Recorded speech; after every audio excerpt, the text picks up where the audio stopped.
Theo chương trình là bài Công nhận của chủ đề yêu thương nhất do chị Vương Thị Hoa chủ đề về là dễ hay nữa.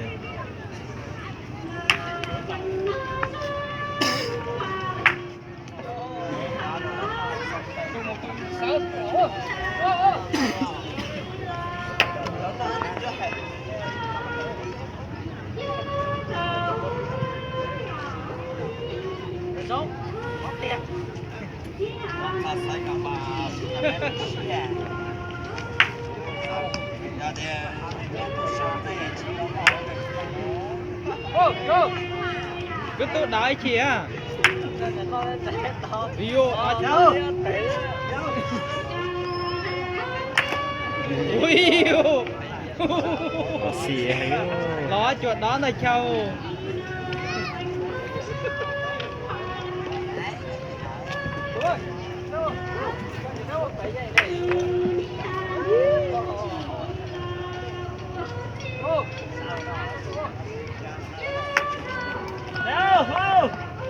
Chú, cũng bao nhiêu em thì chìm kéo.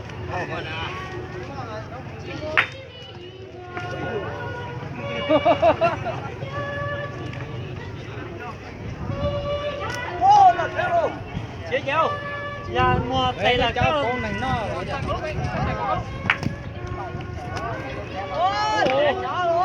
Ô, chào tù của tù nữa.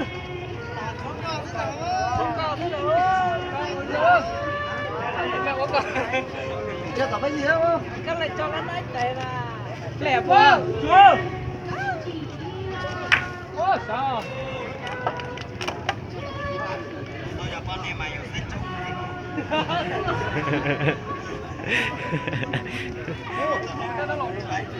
Ôi! Đừng có lên nào. Chết chúng ta tổ giúp bà nhỉ?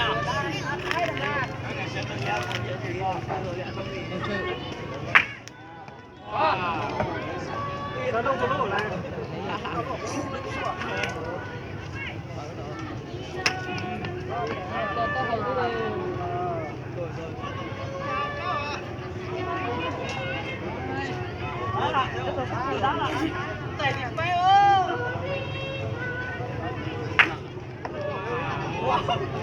Nó chỉ toàn đây là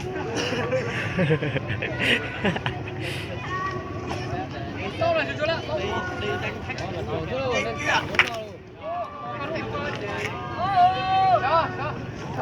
chỉnh ta nữa.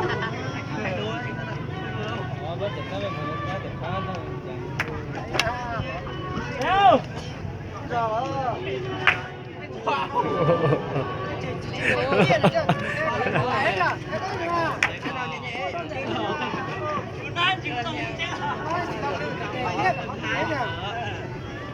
Bay trên cái điện chơi lợi hại đâu.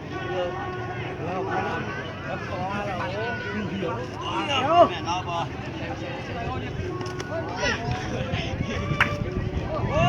Đẹp chưa? Đẹp. Chạy nhất to. Không.